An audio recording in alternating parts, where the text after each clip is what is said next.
토스는 올해 IPO를 시행하려다가 연기했습니다. 이유는 아마도 아래와 같을 겁니다. 첫째, 토스가 본격적으로 상장을 시도했을 때 아쉽게도 K뱅크가 먼저 상장을 했죠. 상장을 하면서 너무 낮은 몸값을 받았기 때문에 비슷한 사업을 하는 토스도 상장을 했다면 예상보다 낮은 몸값을 받을 우려가 있었습니다. 둘째, 토스 측의 희망가와 시장의 평가에게 너무 큰 차이가 있었습니다. 토스 측에서는 1520조 원을 주장했지만 시장 평가액은 대략 810조 원 수준의 평가가 대다수였습니다. 셋째, 본격적인 흑자 전환이 이루어지지 않았습니다. 2023년에는 적자였고 2024년에 와서야 향후 흑자 전환이 예상되었고 올해 들어서야 흑자 전환이 시작되었습니다. 즉 영업이익이 상태가 아니어서 제대로 된 평가액을 받지 못할 게 뻔했기 때문입니다. 그래서 IPO 시기는 언제쯤 될 거냐? 라는 질문을 한다면 저는 대략 2026년도 2분기 정도로 예상합니다. 이유는 올해부터 본격적인 흑자 예상은 650억 원 전환이 시작되었고 금리 인하가 최정점에 이르는 시점이 아마도 내년 2분기 정도일 것으로 예상하기 때문입니다. 그렇다면 코스피, 나스닥 중에서 어디에서 IPO를 할까요? 나스닥에 상장하는 것이 더 많은 투자 자금을 모으는데 유리하겠지만 아쉽게도 현재 쿠팡의 해킹 이슈 때문에 나스닥 상장은 조금 애매해졌습니다. 현재 쿠팡이 나스닥에 상장되어 국내 규제는 피해가면서도 정작 한국에서 90% 이상의 매출을 올리고 이익은 미국으로 유출하고 있는 상황을 모든 국민들이 알아버렸기 때문입니다.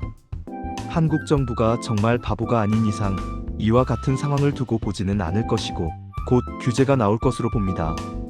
따라서 토스도 쿠팡과 같은 길을 가려고 했지만 현재 상황으로는 조금 힘들어졌습니다. 과연 정부 규제와 국민의 감정 악화를 무릅쓰고 나스닥에 상장하려 할까요? 정작 매출은 대부분 한국에서 올려야 하는데 말이죠. 그래서 저는 코스피에 상장할 가능성을 훨씬 더 높게 생각하고 있습니다. 토스 IPO 관련주들을 살펴보기 전에 토스의 비상장 주식을 현재 시점에서 매수하는 것은 바보라고 생각합니다.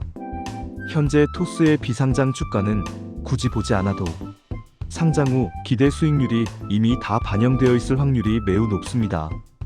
이는 과거에 카카오뱅크, 크래프톤이 IPO를 하기 전에 비상장 주가를 살펴보면 잘 알 수 있습니다. 그렇다면 공모주 청약을 하면 되는 것이냐? 아닙니다. 공모주 당일은 상승할 수 있겠으나 그 이후에는 주가가 어찌 될지 우리는 알 수 없습니다. 확인된 사항은 아니지만 보통 IPO를 하기 전에 기업은 매력적으로 보이기 위해서 매출이나 영업이익을 마사지 하는 경우가 많습니다. 그래서 정작 IPO 당일에는 급등했던 주가도 그 이후에는 내리막을 걷는 경우가 대다수였죠. 특히 한국 시장은 그런 면이 더욱 심합니다.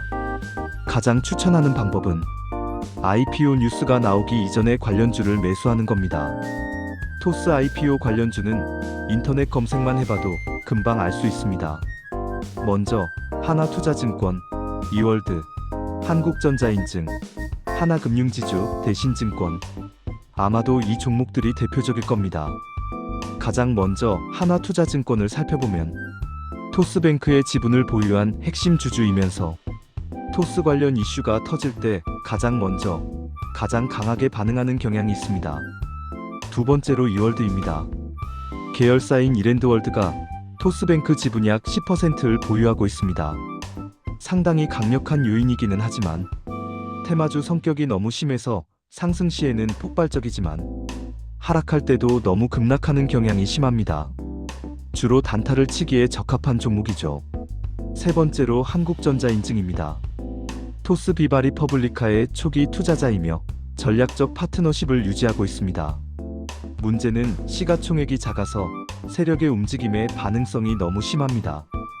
그래도 크게 문제가 없고 뉴스로는 토스뱅크 지분 1.64%를 매입했다는 뉴스가 있네요. 그 외로 하나금융지주는 토스뱅크의 2대 주주이기는 하지만 본업의 비중이 너무 커서 토스라는 이슈만으로 주가가 급등하기에는 너무 힘듭니다. 대신증권도 마찬가지입니다. 그래서 개인적으로는 하나투자증권과 한국전자인증에 투자하는 것이 수익을 내기에 가장 좋은 것 같다는 생각이 듭니다.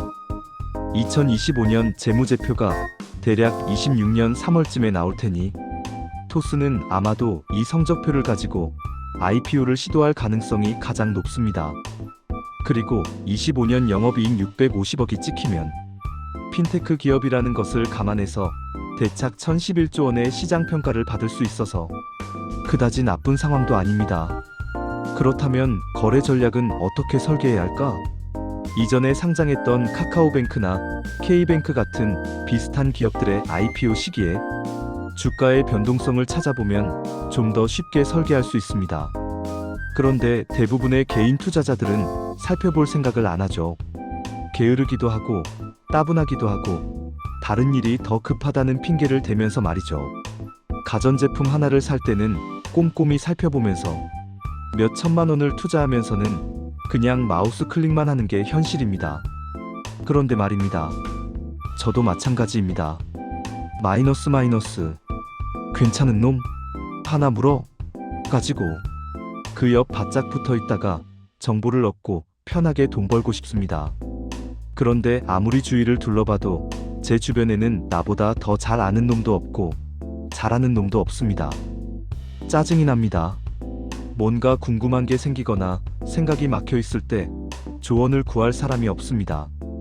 그래서 항상 내가 먼저 나서야죠.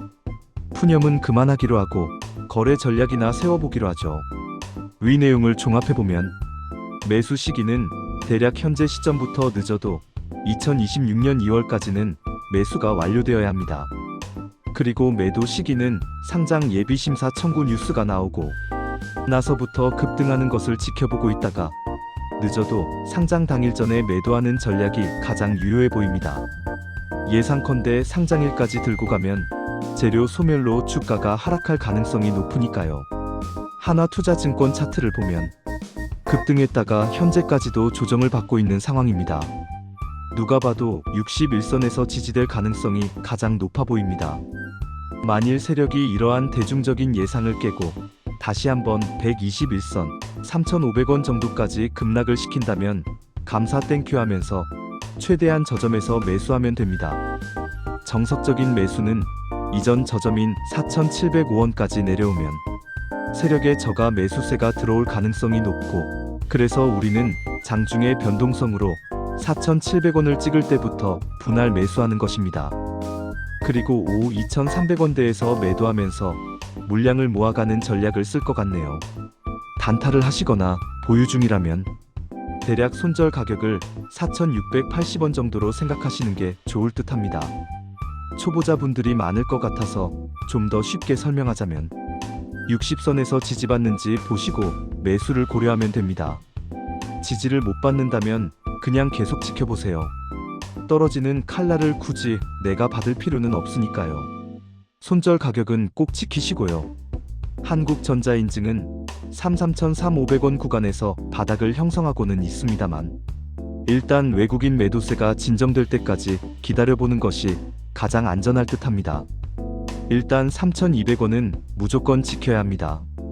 이 가격이 깨진다면 테마가 소멸되었거나 기업에 우리가 알지 못하는 악재가 있는 것으로 판단하고 무조건 매도해야 하는 손절 가격이라고 생각합니다. 좀 더 쉽게 말하자면 외국인이 던지는 물량을 3,43,500선에서 분할 매수로 받아내면서 손절 가격은 3,200원으로 설정한다. 이 정도면 충분한 전략 같네요. 이월드는 단타에 적합한 종목이라서 장기 분석에는 어울리지 않는 것 같고 주가 분석도 별로 도움이 안 될 겁니다. 말 그대로 그날 단타에 적합한 종목이라 생각됩니다. 트럼프의 정책 깜짝쇼, 일본 아줌마와 중국 아저씨가 다투는 과정에서 큰 이슈 발생 같은 변수만 없다면 현재 시점에서 토스 상장과 관련된 종목들의 수익비가 상당히 좋아 보여서 글을 적었습니다. 모두 성투하세요.